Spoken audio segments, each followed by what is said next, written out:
There's a video that went viral in 2012. Two men walk into a lion enclosure in Colombia. The lion sees them. It charges full sprint. People in the comments are screaming not to watch, but then the lion reaches them and doesn't attack. It jumps up. It wraps its paws around one of the men. It licks his face. It rubs against him like a house cat that's been waiting by the door all day. The man is crying. The lion won't let him go. The backstory makes it even more complicated. The lion's name was Jupiter. He'd been rescued from a circus where he was abused and malnourished. This man, along with a woman named Ana Julia Torres, had saved him, nursed him back to health. And now, years later, Jupiter remembered. The comments were full of the same word, love. But here's the question no one in that comment section wanted to ask. Was it love? Or was it something else? Something we're just calling love, because we don't have another word for it. Because if a lion can love, that changes everything we think we know about wild animals. And if it can't, then what do we call what Jupiter was doing? Let's start with what we know about lions. They're apex predators. Social, yes, but their social structure isn't built on affection. It's built on survival. A pride operates as a hunting unit, a territorial defense system, a reproductive strategy. Females stay with their birth pride. Males get kicked out at adolescence and either form coalitions with brothers or take over another pride by force. There's cooperation. There's familiarity. There's tolerance. But is there love? In the wild, lions don't form bonds with humans. They form bonds with each other. And even those bonds are contextual. A lioness will defend her cubs fiercely, but if a new male takes over the pride and kills those cubs, she'll mate with him within days. That's not cruelty. That's biology. So when a lion raised by humans shows affection, what's actually happening? The scientific term is imprinting. It's a process that happens early in an animal's development. The brain learns who to trust, who to bond with, who counts as family. In the wild, a lion cub imprints on its mother its pride. In captivity, if a human is the primary caregiver during that critical window, the cub's brain files that human under family. But imprinting isn't love. It's recognition, it's attachment.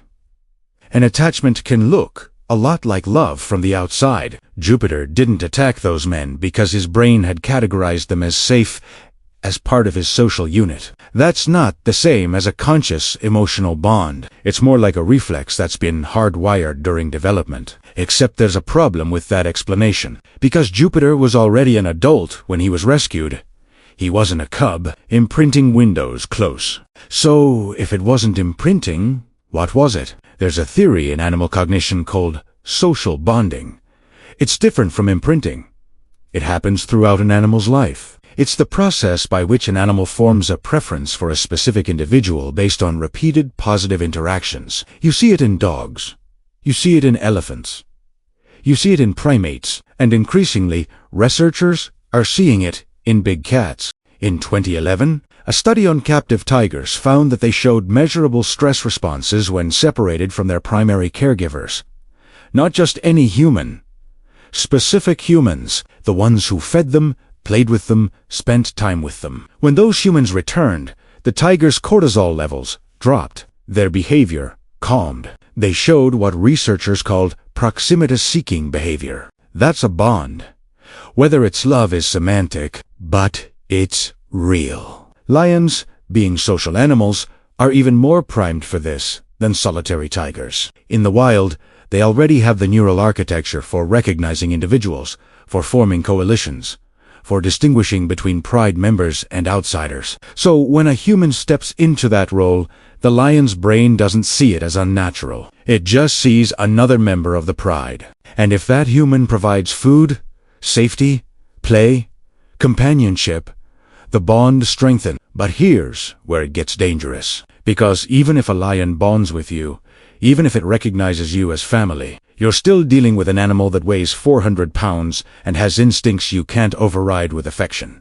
There's a concept in animal behavior called redirected aggression. It happens when an animal is frustrated or overstimulated and takes it out on whatever's nearby. It's not personal. It's not calculated. It's just a release of energy that the animal can't control. A house cat does this. You've probably seen it. You're petting the cat, everything's fine, then suddenly it bites you. Not because it hates you, because it got overstimulated and its threshold flipped. Now imagine that same response in a 400-pound predator. In 2003, during a Siegfried and Roy performance in Las Vegas, a white tiger named Montecore attacked Roy Horn on stage. Roy had worked with that tiger for years. Raised it, trusted it. The tiger wasn't being malicious. Something triggered it. Maybe Roy stumbled. Maybe the lights were too bright. Maybe the crowd's noise pushed the tiger past its threshold. Roy survived. Barely. And he insisted, until the day he died, that the tiger was trying to help him, not hurt him. That it grabbed him the way a mother tiger grabs a cub to move it to safety. Maybe that's true. Maybe the tiger's brain misfired and categorized the situation as a rescue, but the result was the same. Roy was mauled, because even in a moment of what the tiger might have perceived as care, it's still a predator with tools designed to kill. So can a lion love its owner? Here's the uncomfortable answer. We don't know. Because we don't have a way to measure what's happening inside the lion's brain that's precise, enough to distinguish between attachment, social bonding, familiarity, and what we call love. What we do know is that lions can form specific bonds with specific humans. They can show preference, they can show distress when separated, they can show what looks like joy when reunited. Jupiter's reaction to seeing his rescuers again wasn't random. It wasn't instinct in the way hunting is instinct. It was recognition. It was a response built on years of positive association. His brain had learned that these humans meant safety, food, care, and when he saw them, that recognition triggered a behavioral response that we, as humans, interpret as affection. Is that love? Or is love just our word for a complex neurological process that we experience as emotion and assume works the same way in other species? Here's what complicates it further. Lions don't just bond with the humans who raise them. They bond with each other in ways that look suspiciously like what we'd call love if they were human. Male lion coalitions, especially brothers, show behaviors that go beyond survival strategy. They groom each other, they sleep pressed against each other, they defend each other even when it's tactically when one dies, the other sometimes refuses to leave the body for days. Is that grief? Is that love? Or is it just the biological echo of a social bond that evolution built because it increased survival odds? The question applies to humans too. When you love someone, is that a conscious choice?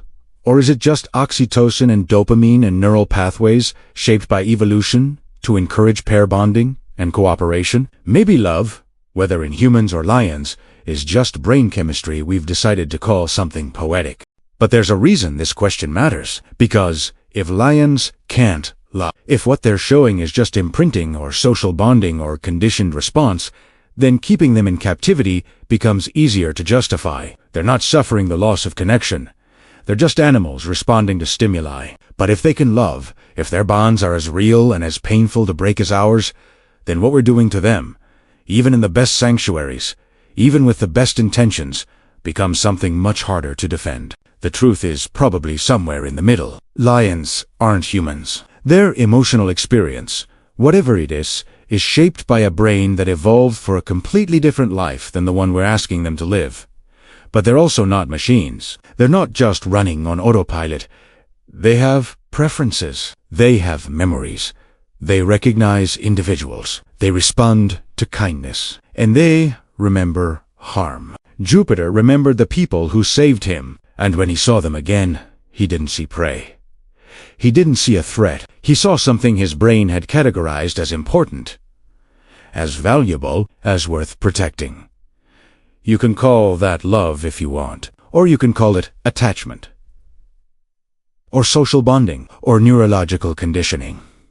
But whatever you call it, it was real. And it mattered to Jupiter, just like it mattered to the men he refused to let go. The question isn't whether lions can love the way we do. The question is whether what they feel, whatever we call it, is enough to justify keeping them in a world they were never meant for. Because if a lion can form a bond strong enough to remember a human years later, to risk vulnerability, to show what looks for all the world like joy, then maybe the semantic debate about whether it's real love is missing the point. Maybe the point is that it's real to them, and that should be enough.